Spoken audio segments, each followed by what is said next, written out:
Just wondering how much you think the various different things you guys have had going on, having a top 10 guy like that comes back, how much that fixes things, how much it helps you, how much it sets your path for the rest of the season versus what you have to keep doing. Well, I mean, anytime you get a talent like that, it comes back to the lineup. It boosts our team, not only physically, mentally, spiritually, everything. You get a big time player like that on both sides of the floor. So, like I said, there's no pressure when he decides he's ready, or when the doctors and his staff tell him he's ready. But we look forward to when he's in the uniform again with us. For a night like tonight, he comes out and he plays 2-on-2 before the game, but then he doesn't go. What did you think you guys did early in the game, or didn't do, that ended up kind of turning around before it was too late? Well, I mean, you give up 39 points in the first quarter. 69 at half. There's not ingredients for us trying to win, on the road versus a very, very well-coached team. And they shot the ball extremely well from the three-point line to start the game. We didn't close out on their shooters. So they set the tempo in the first half. We played even basketball with them in the third. In the fourth quarter, we played the type of basketball we want to play, but dug ourselves too much of a hole early in the game. LeBron, what's the biggest frustration with kind of the things that went on defensively early in this game? And I guess in a bigger picture sense, more than halfway through this season, should some of these problems be continually kind of popping up? We just had too many breakdowns. And versus a team is this well coached, you can't have multiple breakdowns throughout the course of a game, throughout the course of a possession, throughout the course of a first half or a quarter, because they're gonna make you pay. There's a lot of teams in this league, at times won't make you pay for mistakes, but they are not one of them, and they made us pay every time. LeBron, I asked Russ about it, and he said that he felt like you guys just played a lot harder in the second half. Was there more than that defensively? Were you executing things better? We did play, extremely hard. I thought for the majority of the game, but I thought we executed our schemes more in the second half. Guys had their ears open. We was listening to commands, and we were acknowledging those and validating those commands. So, put us in position to get stops, keep bodies in front of us, and clean glass when they took either perimeter shots or in the paint. Just continuing on Russ for a second, in terms of the energy he brought in the second half and being a part of the comeback, what have you kind of seen from him this week in terms of kind of handling everything that went down earlier in the week and kind of assuming this role? I don't know. I mean, he's just being himself. That's all. I feel like it's every game is whatever you've seen in Russ. I've seen him just be himself. That's all. He was attacking, pushed the tempo, got guys in position. He was great with the basketball, and we just tried to match his energy. Hey, LeBron. Oh, Joe. Hey, man. Grew your hair out? Yeah. As we've aged, I think my hair's done a little better than before. And mine is going the other way. Yeah, mine is going the other way. Hey, I think this is your first game here since you led the Lakers to a title over the Heat. And obviously that was not, the games weren't here, they were in the bubble. But now that you're not in the pressure of that moment, what was it like for you from a career perspective to be in that finals against them? Like, how did you handle that? I knew it was going to be probably one of the most mentally challenging sets of games because they know me and I know them so well. Or I know Spo and Spo knows me so well. And I knew that he would try to take everything away from me that I do well. And I just tried to get into the mind of his on what he wanted to do to help his team win a championship. And it was just, it was basically like playing chess. I just know that versus a Spo team, when he has, time and multiple days and hours to prep for a team and prep for an individual, he's one of the best. So I knew I had to do that even more on my side to make sure that my guys were prepped and understood what was going on, because I already knew the type of series it was going to be. LeBron, you've taken on so much, especially from a scoring standpoint over these 17 games that AD has been out. Frank said before the game one of the many advantages of getting him back will be the ability to sort of spread out the workload a little bit.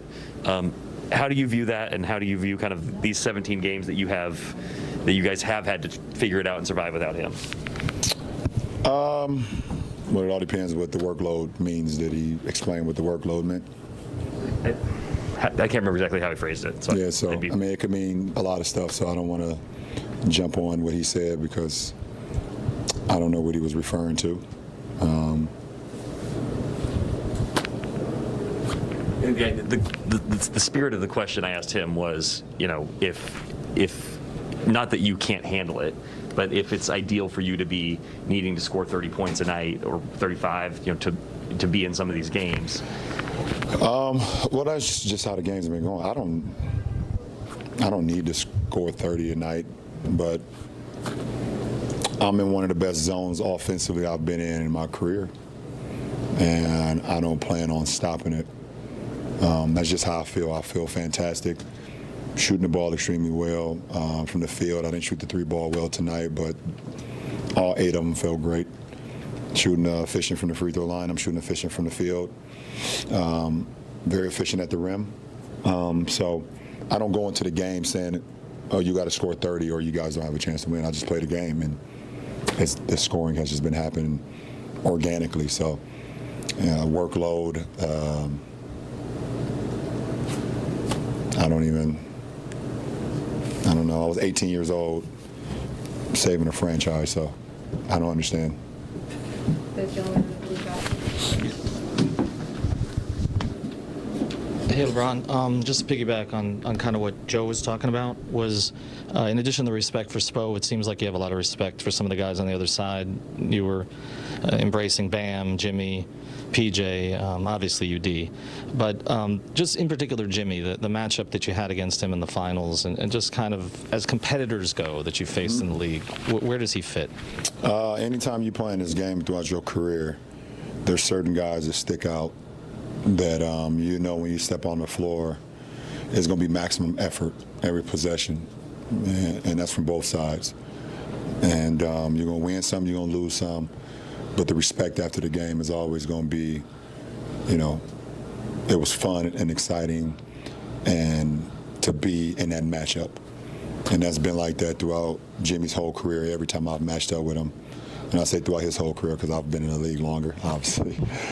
Every time we've matched up, no matter what uniform he's had on and I had on, we've always battled it out. So nothing but respect for a guy that brings it every single night, brings his hard hat, punches his clock, and leave it all out on the floor.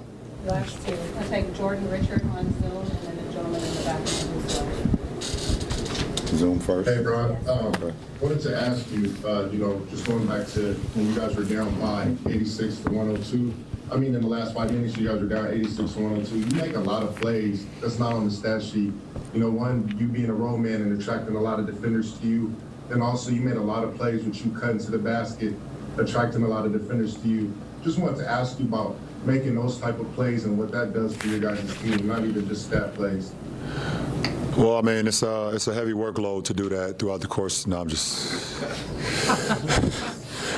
It's just my job. It's me understanding that throughout my career, I've always attracted a lot of eyes. No matter what I do, if I'm handling the ball, or if I'm setting pick and rolls, or if I'm cutting, I'm going to attract not only the defender that's guard me, but multiple eyes on the back line of defense. And it's just a numbers game. If I can get 2 more guys along with my guy, then we got a 4-on-2. We got a 4-on-2 on the backside. If I get 1 more eye, then we got a 4-on-3. So it's just a numbers game. And after that, you trust your teammates to make plays. And they were doing that when we was able to make that comeback. Bron, you're gonna get within 2,000 of Kareem on Tuesday, and that puts you pretty much on pace to pass him around this time next season. Knock on wood, if all goes right.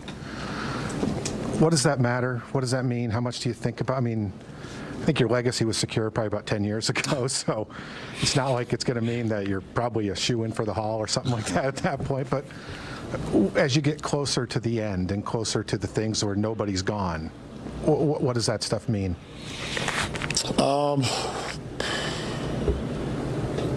I mean, as I've continued to climb the ranks, it is natural human to look at it and see where you are and see if it's even possible, see if you're capable.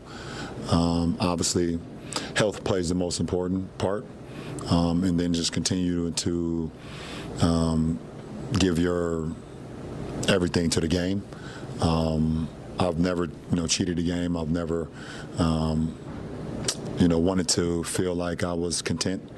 I wanted to continue to get better, and I am, like you said, I will be within 2,000 points. What do you say?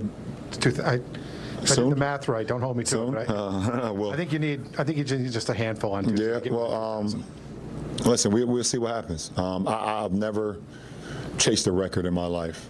I've never sat down and said, okay, let me see if I can get this record. Let me see if I can get that record.